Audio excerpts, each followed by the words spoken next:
Olá minha gente, tudo bem com vocês? Então vamos iniciar nosso primeiro vídeo do projeto, né? Leiam Os Miseráveis. Gente, que livro, né? Livro sensacional. Antes de iniciar realmente sobre essa primeira parte, né, do nosso projeto, eu vou dar alguns avisos, comentários. O primeiro comentário que eu vou fazer sobre isso, essa experiência da leitura, né, voltar a ler Os Miseráveis, foi o seguinte.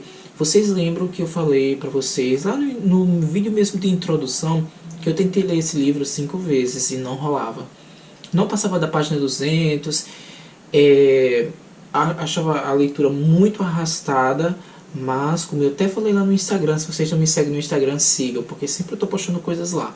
Como eu falei lá no Instagram, o que o tempo faz com a pessoa, né? Ela amadurece muito, e sobretudo nessa questão da literatura em si. Às vezes estamos um pouco assim, queremos ler determinado livro porque todo mundo está lendo o livro X e tal. Há muitos clássicos que eu quero ler, mas eu acho que eu não estou ainda preparado para ler aquele clássico. E não foi diferente com esse. Eu tentei ler há muitos anos atrás esse livro inúmeras vezes, só que não fluía, as coisas não pegavam o ritmo, eu acabava abandonando. Eu participei de vários projetos de leitura, porque vocês sabem que esse livro aqui sempre está rolando projeto por aí. Participei, não deu certo. Então, eu resolvi iniciar, né, do ano passado para cá, esse projeto para desencalhar os calhamaços.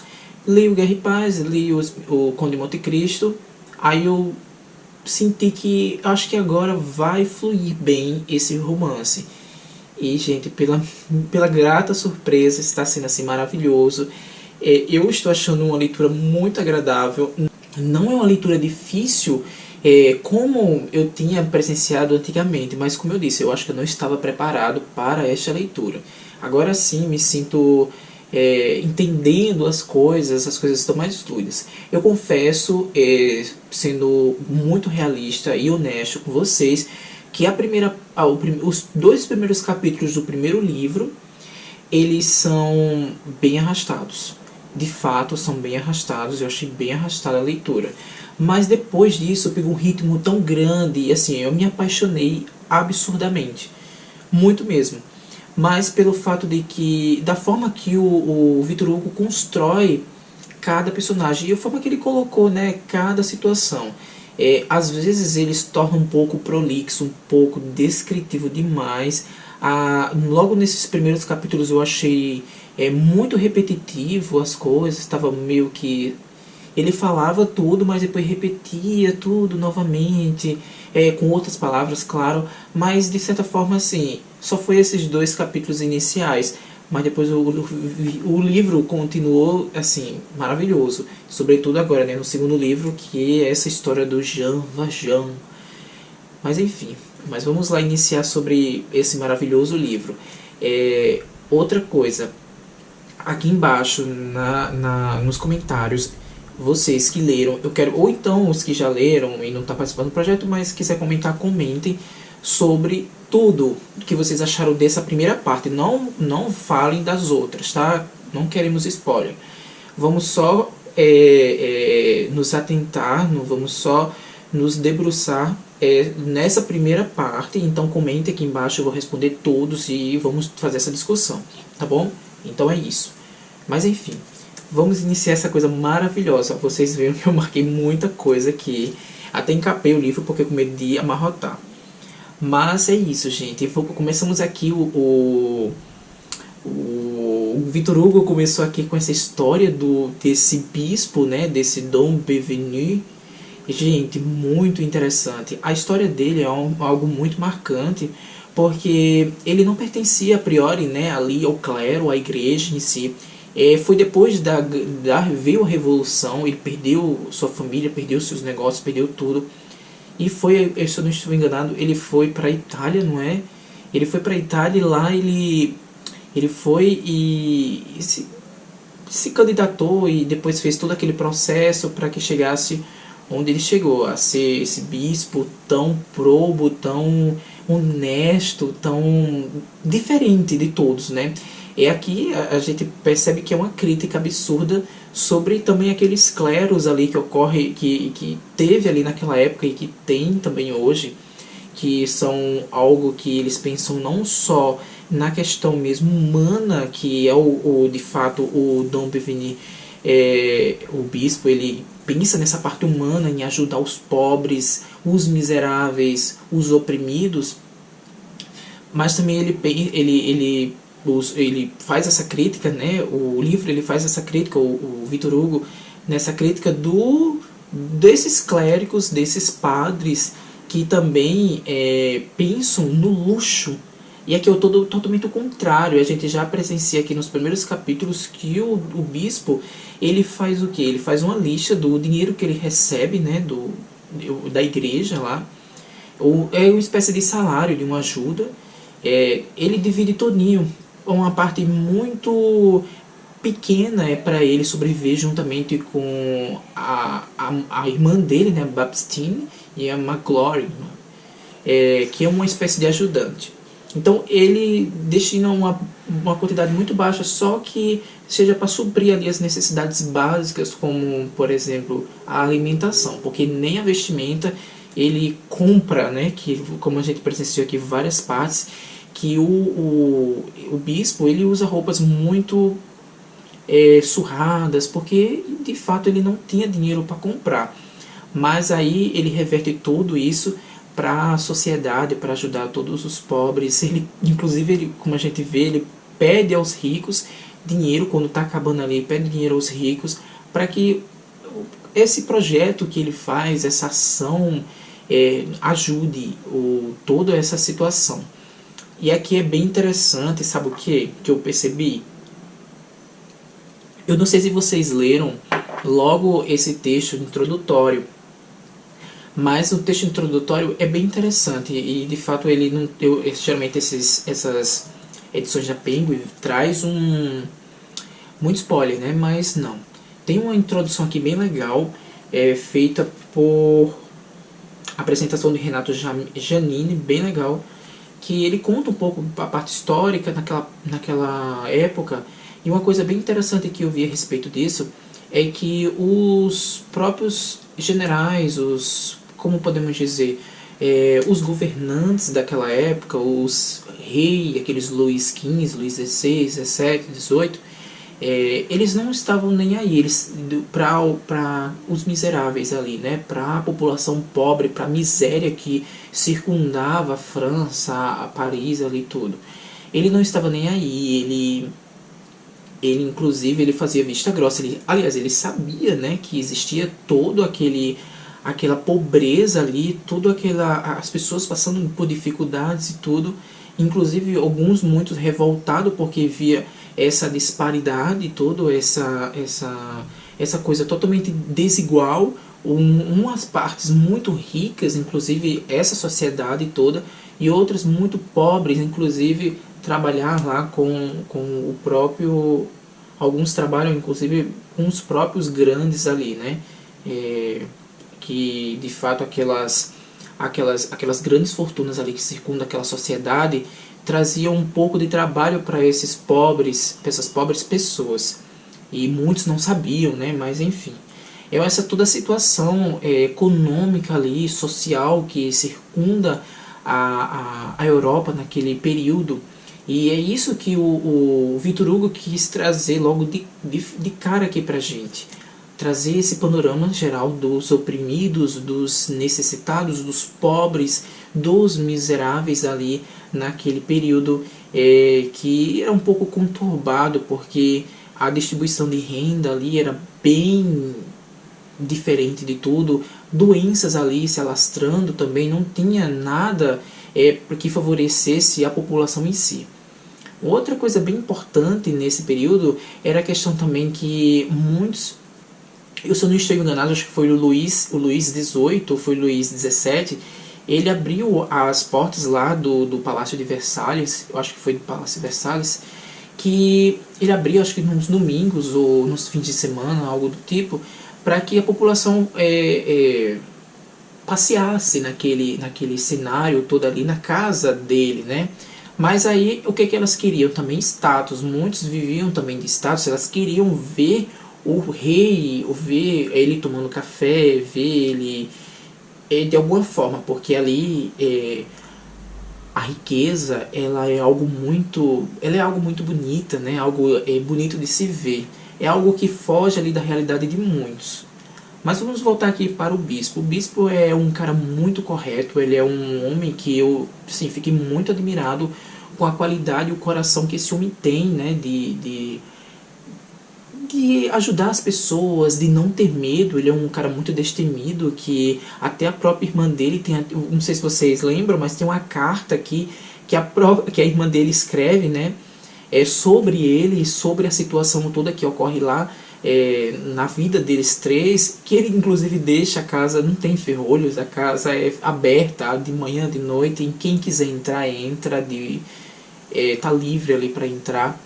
E a forma que ele trabalha, né, ele é um cara muito correto. O que tem? Ele não tinha nada para ser roubado. E ele também era um cara assim muito... Ele também era um homem muito destemido. Ele enfrentava realmente as coisas. Ele ia na presença de lá nos ladrões, nos assaltantes e naqueles homens muito perigosos. Ele não tinha medo e todo mundo ficava com muito medo que ele morresse. Inclusive a irmã dele, que ela até fala algumas partes aqui, que se ele morrer, ela também morreria, porque ele é o pilar ali pilar, né, da família. Só tem eles ali. Mas é muito interessante essa parte, gente, bem interessante. Comenta aqui o que vocês acharam sobre essa situação toda e essa qualidade do bispo. O bispo tem inúmeras qualidades, como, por exemplo, essa destreza, essa questão de persuasão, né, de falar com as pessoas, de conquistar, e de uma forma muito simples, muito cautelosa. Ele conquista as pessoas, e é bem interessante porque ele conquista também o leitor. Algo que me chamou muita atenção nesse início foi o narrador, né, da história, que ele meio que quer conversar com o próprio leitor. Ele conta, o bispo ele fez isso, ele fez aquilo. Então ele quer, de certa forma, mostrar e meio que conversar com o leitor. Eu achei muito interessante essa forma que o Victor Hugo nos traz, e eu gosto bastante disso. E isso é bem característico, porque eu presenciei bastante isso no Conde de Monte Cristo. O Conde de Monte Cristo tem muito disso, né? O Alexandre Dumas, ele meio que coloca lá as coisas como se fosse querer falar com o leitor. O narrador ali da história, ele está querendo puxar o leitor para dentro da história, para que prenda mais a atenção. Mas isso era bom porque ele usava esses artifícios na época, o Dumas, porque ele vendia as histórias para os jornais e saía, se eu não estou enganado, a cada 15 dias, a cada semana, saía vários capítulos daquele romance. Então isso era bom para chamar a atenção do leitor. E eu não sei eu não lembro, comente aqui se vocês sabem como é que foi a publicação dos Miseráveis. Eu não cheguei a pesquisar. Então quem souber, comenta aqui embaixo se foi publicado um livro único, se foi publicado em jornais, que naquela época era muito comum a publicação desses romances em vários capítulos nos jornais. Os jornais encomendavam bastante. Sobre essa história do bispo foi bem interessante, porque essa construção toda do bispo foi primordial, foi fundamental para o entendimento do próximo livro, que seria essa história do Jean, né? Então teríamos que saber tudo, certo, que aqui foi muitos detalhes. Eu achei bem incrível, porque ele constrói toda essa narrativa. E aqui, além de tudo, vamos presenciar muita coisa histórica, sobretudo a situação social da época, o pós-revolução, que as pessoas ficaram ali muito castigadas, muito miseráveis, muitos acometidos por doenças infecciosas, muitos com a pobreza extrema ali mesmo na França. E é bem interessante esse panorama todo que presenciamos no decorrer desse livro, desse primeiro livro, né? Que a gente sabe que esse livro é dividido em vários livros. Uma coisa bem interessante aqui foi o encontro, para mim foi a parte principal desse primeiro livro, que é a parte que fala sobre o bispo, o encontro sobre aquele convencionalista G, né? Aquilo ali foi bem interessante, porque o cara ali estava iminente a morrer, estava na beira da morte, como dizem. Então lá ele teve o próprio homem teve essa redenção. E todos ali ficaram com o pé atrás, ali na cidade, né? Que era uma cidade pequena, Digne, o nome da cidade. Então ali todos ficaram com muito apreensivos, porque esse cara era um cara muito recluso, ele não tinha, ele era um antissocial, né? Ele não tinha essa interação com a família, aliás, não tinha interação com a sociedade. Era um cara muito recluso, ele participou também da Revolução e também, de certa forma, era um cara muito perigoso, muito... todos tinham medo dele, tanto ele também tinha outros encontros que ocorreu aqui nesse primeiro livro do bispo. Então foi bem interessante esse encontro com esse homem e as coisas que foram ditas lá, que é algo que nos chama muita atenção, né? Que essa questão de como foi a Revolução, de como os pobres sofreram e até mesmo colocado aqui o quanto a Revolução foi importante para conquistas dos direitos, né? Os direitos ali da população, porque a população estava cansada de tudo, então foi a conquista dos direitos, a conquista de muita coisa ali, teve que ter ocorrido aquela revolução toda. Então foi bem interessante essa parte, que eu achei assim, a melhor parte desse primeiro livro. Mas aí entramos de todo esse panorama todo que temos, que vimos nesse primeiro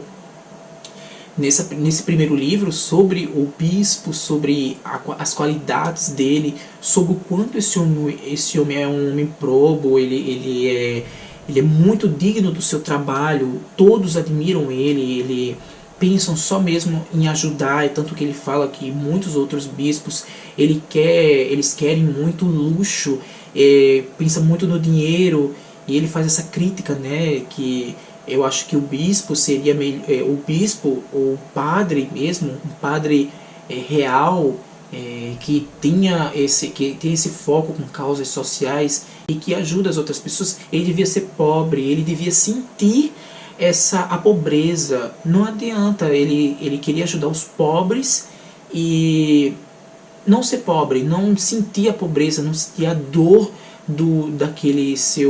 daquela outra pessoa, né, daquele seu semelhante. É muito interessante isso, gente. Achei bem interessante essas coisas que o Victor Hugo colocou aqui. O texto ele é permeado de frases lindíssimas, com um cunho de protesto, né? A gente pode ver inclusive vários trechos aqui dele meio que denunciando muitas coisas, questões sociais da época, essa questão da pobreza em si, e também muitas partes filosóficas. Ele é um cara que pensava muito, então olha para vocês terem noção, assim, muita coisa bonita eu fui marcando aqui.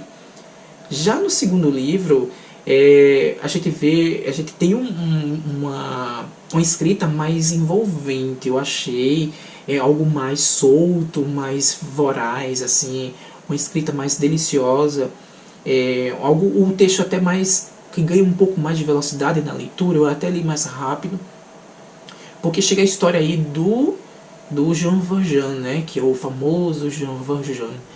É bem interessante a história dele, né, porque ele foi preso lá, primeiro, né, ele chega numa cidade lá, essa cidade de Digne, onde o padre reside, o bispo, e lá nessa cidade, como todos esses que ele chama os grilhões, e eles recebem uma carta, né, uma carta amarela, ou seja, um documento de que ele foi preso, ele foi um ex-penitenciário, um ex-detento, né, melhor dizendo. Então, ali é uma carta para que ele procurasse trabalho, enfim. Mas aí ele veio a pé de muito longe dessa prisão que ele foi libertado. Então ele chega nessa cidade e é rejeitado pela sociedade, por causa dessas referências que ele tem, né, do passado aí, que ele foi preso, foi ex-detento, enfim. E isso a gente traz para a realidade, gente. Percebam que isso é tão real quanto o passado. Vejam que muitos, claro que tem inúmeros projetos que tá modificando essa figura, né, esse panorama de um ex-detento, mas trazendo para a realidade, para os dias atuais, é a mesma coisa, não mudou nada. Um ex-detento, ele sai da prisão, né, o detento ele sai da prisão e ele tem aquele estigma que ele foi preso, ele foi um cara muito rude e tal, e a gente não pensa que ele pode sim ter mudado. Ele pode, claro, ele fez tudo errado no passado, mas existe uma redenção, existe um arrependimento. E é isso que o Victor Hugo quis mostrar aqui, esse arrependimento da pessoa de querer mudar, de que sofreu bastante e que quer mudar, quer conseguir um emprego, e é tudo aqui muito difícil para o Jean Valjean, né? E a gente traz para os dias atuais e acontece a mesma coisa. Parece que o disco não mudou nunca, né? É um termo inteiro de dizer, mas parece que o disco não muda nunca. E a mesma ladainha sempre. O detento sai lá, o ex-detento, né? E vai ser reinserido na sociedade e sofre as mesmas coisas, os estigmas, os preconceitos por ele ter sido preso, e a sociedade ela tem que desconstruir tudo isso. Certo que é difícil você ter aquela confiança, mas tem que desconstruir, gente. Tem que reinserir essas pessoas na sociedade novamente. Isso é essencial. Isso aqui o que o Victor Hugo colocou é muito genial para abrir os olhos ali desses miseráveis também, né, dessas pessoas, desses oprimidos que foram rejeitados ali pela sociedade. E é bem interessante a história do Jean Valjean, porque ele estava ajudando a irmã dele, tinha 7 sobrinhos, então ele estava sem trabalho, estava um inverno horroroso, ele não tinha de onde tirar a comida, os sobrinhos morrendo de fome, ele era o único que ali ajudava e dava era o sustento para a família, e ele pegou e roubou um pão. Isso foi o suficiente para que ele passasse 19 anos na prisão. Gente, foi assim terrível. Eu fiquei assim chocado com tudo isso, né? Porque aí é bem interessante, aqui tem uns trechos muito incríveis que ele diz que de quem é a culpa? É do Jean Valjean? A culpa é da sociedade? A culpa é do governo? Enfim, ninguém sabe, assim, é uma coisa que ele deixa assim uma incógnita, essa pergunta no ar ali pra gente refletir sobre. Porque, pelo amor de Deus, vejam bem, se o cara rouba um pão para dar para os sobrinhos, ali poderia ter sido resolvido, né? O próprio dono da padaria, que ele pegou esse pão, poderia ter resolvido, ele mesmo poderia ter ajudado, ele poderia ter dado um trabalho para o Jean Valjean. Esse trabalho, ele era um cara honesto, a gente viu aqui tudo antes de ele entrar na prisão, a honestidade dele, ele sempre trabalhou, ele queria trabalhar, mas não encontrava nada, e foi uma dessas coisas que cegou, né? A gente pensa, sabe o que?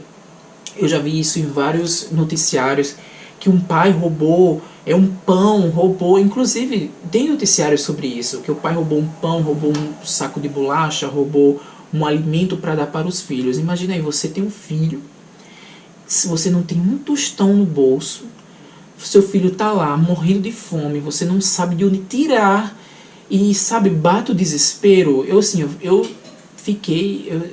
entrei assim na pele, eu me senti o Jean Valjean. Gente, isso é muito grave. Então aqui tem essa denúncia toda, claro, né, caracterizado pelo Jean Valjean, que o Victor Hugo faz, né, naquela época, e a gente traz para os dias atuais e não mudou nada. Que livro genial, gente. Eu tô assim enlouquecido. Muito incrível. Aí teve também a questão do governo em si, né, da máquina do governo. O Jean Valjean foi preso. Ele ficou lá, acho que era 5 anos, se eu não estou enganado, que ele ficou na prisão por causa desse roubo do pão, que ele foi acusado pelo arrombamento e essas coisas, né? Arrombamento e outra coisa lá que eu não estou lembrado. Mas então ele foi preso por 5 anos por causa desse roubo, que ele queria simplesmente alimentar os sobrinhos. Aí ele tentou fugir 4 vezes. Toda vez era já perto dele sair, né? Então, aí o que fazia? Aumentava a pena. E a pena não aumentava assim meses, não. Gente, aumentava anos, anos, anos. Então, o que era para ele ter ficado 5 anos na prisão por causa de um roubo de pão, ele ficou 19 anos. E essa prisão modificou ele totalmente. Assim, o ódio, ele cresceu um ódio dentro dele, né? Ele se transformou. E isso veio muito à minha mente e pensei logo em quem? No Edmond Dantès, do Conde. Gente, vai ser inevitável, eu vou fazer sim várias comparações, porque são obras da mesma época, francesa, literatura francesa, então tem muita similaridade entre eles. Não vou falar spoiler. Mas a gente sabe que o Edmond Dantès, ele foi preso injustamente, por causas que eu não vou relatar aqui. Ele foi preso injustamente, ele ficou numa prisão, talvez semelhante, que é Gales, né, semelhante ao que Jean Valjean ficou, numa masmorra lá, muito quente, vivendo de uma forma muito terrível. Então ele ficou nessa prisão, o Edmond Dantès, e lá essa prisão o transformou de uma forma muito diferente. O ódio cresceu dentro dele. Ele cresceu aquele sentimento de vingança, querendo se vingar das pessoas que colocaram ele ali dentro. E não foi diferente com o Jean Valjean. Ele criou um ódio da sociedade, porque a sociedade o tratou dessa forma, né? Então, gente, foi assim... Quando eu vi isso aqui, foi inevitável não comparar. Porque, gente, é fundamental. Eu acho que essas comparações... Eu acho que quando a gente vai lendo e amadurecendo ao longo dos anos nossa leitura, é inevitável não fazer essas interseções entre obras literárias, né?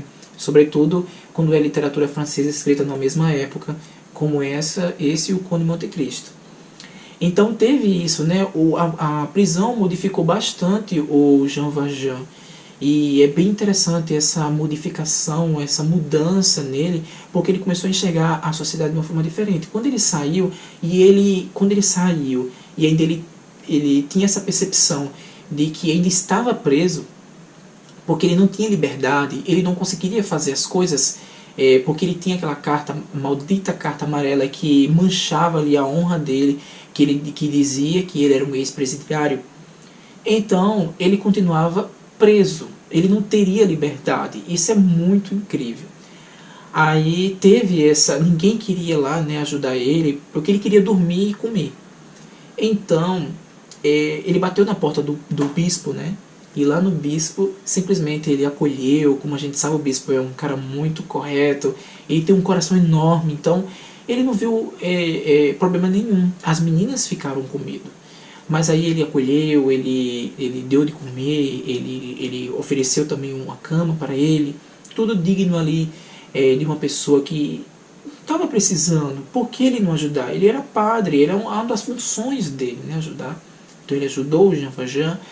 E assim, o Jean Valjean ainda tem aquele sentimento que ele adquiriu lá na prisão, né? Um ódio que ele tinha da sociedade, ele estava cego, algo dentro dele, o mal que ele dizia, né? O mal estava dentro de mim. Então ele roubou os talheres ali de prata do bispo. E mal sabia ele que essa situação iria modificar totalmente a vida dele, assim, de uma forma muito radical. Ele foi capturado, né? Pela polícia ali de Digne. Voltou, eles pegaram o Jean Valjean e foi até lá a casa do bispo, porque o Jean Valjean tinha dito que o bispo tinha dado a ele, mas de fato não deu. E quando chegou lá, pela grata surpresa, o bispo disse: não, eu dei para ele. Ele inclusive esqueceu os castiçais, entregou os castiçais de prata. E o Jean Valjean ficou muito surpreso com tudo que ocorreu ali. Foi bem interessante essa situação, eu achei isso maravilhoso.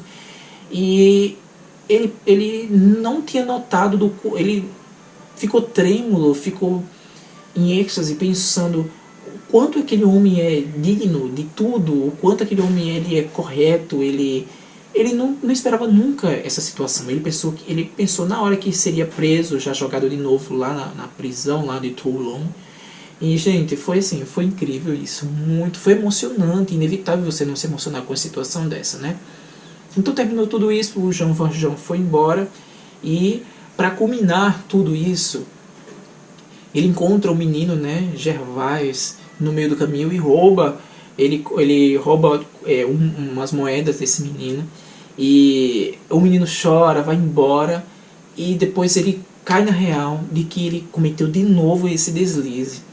E aí ele começa a remoer tudo que o padre lá fez com ele. E que existe sim, ele está com ódio da sociedade, mas que existe sim pessoas boas. E que ele poderia trabalhar nisso. Então, nesse momento, o Jean Valjean, ele meio que exorciza. Não sei se vocês lembram dessa situação toda lá dessas partes. O Jean Valjean, ele exorciza esse mal que está dentro dele, né? Ele chora por horas ali, chora, e até como se fosse uma exorcização do mal que ele adquiriu de todos esses 19 anos preso ali, e o mal que ele sentia, esse ódio que ele sentia da sociedade. Gente, é incrível. Assim, eu estou extremamente apaixonado por esse livro. E era um livro que eu detestava, eu não gostava, sério. Mas assim, eu não consigo parar de ler. Eu parei porque assim, vou seguir realmente o cronograma, não quero passar, até porque tenho outras leituras para fazer, tenho também algumas coisas para estudar. Mas é isso, gente, eu espero que vocês tenham gostado desse primeiro vídeo. É um vídeo que eu não vou trazer uma sinopse de tudo, né? Não tem condições, porque aqui é muitos detalhes. A gente só leu isso e sim, tem muitos detalhes. Mas eu queria tentar trazer um panorama geral do que aconteceu, do que eu penso sobre todo esse assunto e de quanto o tempo nos amadurece na questão da leitura, né? Porque eu estou sentindo assim mais preparado para ler esse livro. É um livro que está abrindo minha mente, novos horizontes. E tudo isso aqui que o Victor Hugo está trazendo aqui pra gente não mudou, gente. Não mudou. Isso foi na Europa, mas a gente traz aqui para o Brasil para os dias atuais. O ex-detento, ele sofre um estigma de reinserção na sociedade. Tem esses pobres também aqui no nosso país, assim, tá repleto disso. Ocorre negligência do governo perante muita coisa. Alguns fazem vista grossa, tem a corrupção também, tudo. Então, gente, é um livro assim que vai ter muita coisa pra gente discutir. E é isso, gente. O vídeo ficou muito longo, mas assim, uma delícia conversar aqui com vocês. Olha, comente tudo aqui embaixo. Eu tô pronto pra gente conversar bastante. E é isso. E eu espero que vocês tenham gostado. Se gostou, já dá aquele joinha. Não esquece de se inscrever. E próximo sábado estaremos aqui de novo comentando sobre essa maravilha. Estou muito ansioso para ler os próximos capítulos, gente. Assim, eu mando demais, demais, demais. E é isso, gente. Até mais. Tchau.